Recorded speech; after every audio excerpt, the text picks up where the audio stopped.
ईश्वर क्या है और इसका स्वरूप क्या है, इसके विषय में बहुत सी चर्चाएं होती रहती हैं और बहुत जगह हमने देखा है और पाया है कि ईश्वरीय तत्व को लोगों ने प्राप्त कर लिया। लेकिन मैं आपको बहुत ही साधारण तरीके से बताने जा रहा हूं कि ईश्वर आपके साथ कैसे निवास करता है और कैसे आपके अंदर ही ईश्वर रहता है। उसको पहचानने के लिए आपको क्या करना होगा, इसके विषय में आइए जानते हैं। देखिए, ईश्वर जो है वह आपके अंदर ही रहता है। ये तो आपने कई शास्त्रों में और कई किताबों में, कई पुस्तकों में पढ़ा ही होगा। लेकिन इसका जो उदाहरण है वह आपके सामने आज मैं प्रस्तुत करता हूँ।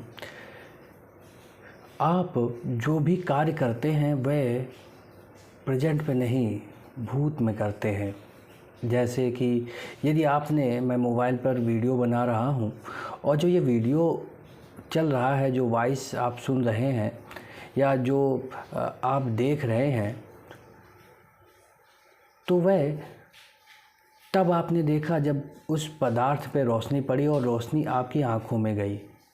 जिस प्रकार सूर्य से आने वाली रोशनी को 8 मिनट लगते हैं, तो हम लोग 8 मिनट बाद की रोशनी देख रहे होते हैं। अर्थात जो सूर्य की रोशनी का हम जो चित्रण कर रहे होते हैं वो 8 मिनट पहले घट चुकी है। इसी प्रकार हम जो भी चीज़ देखते हैं वो कुछ मिली सेकंड पुरानी होती है, क्योंकि जो समय रोशनी का या प्रकाश का अपवर्तन में लगेगा, जो आपकी आँखों में आएगा और परिवर्तित होगा, जो वह समय होगा, उसको भी यदि आप गिनते हैं तो ये मानिए कि आप भूतकाल देख रहे हैं। तो यदि आप भूतकाल देख रहे हैं तो प्रेजेंट क्या है? प्रेजेंट में ही ईश्वर निवास करता है।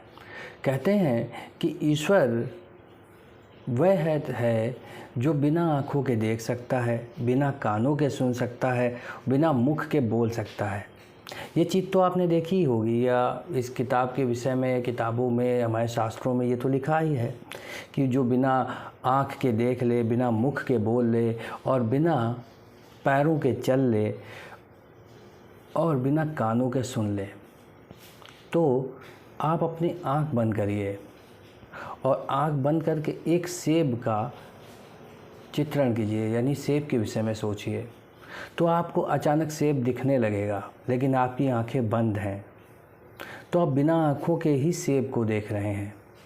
अब उसके स्वाद के विषय में सोचिए, तो आपको उसका स्वाद पता चल जाएगा। तो आप बिना मुख के, बिना स्वाद के उसका स्वाद चख रहे हैं। आप अब सोचिए कि कोई गाना आपके कानों में बज रहा है, यानी कोई गाना आप जो सोचिए जो आपको सबसे अच्छा लगता हो, उस गाने को आप सोचिए, तो वह गाना आपके मस्तिष्क में बजने लगेगा। अर्थात उस गाने की लय, ताल आपके दिमाग में चलने लगेगी। तो आप बिना कानों के सुन रहे हैं। आप किसी जगह के विषय में सोचिए, तो पल भर में आप वहाँ पहुँच जाते हैं, यानी आप बिना पैरों के वहाँ पहुँच गए हैं। इसी प्रकार जो प्रेजेंट है वह इसी तरीके है, और उसमें आप ईश्वर तत्व को तब प्राप्त करेंगे जब आप साधना कर अपने प्रेजेंट को मजबूत कर लेंगे, जो आपकी इच्छा अनुसार चीज़ों को प्रकट करे और उसे समाप्त करे।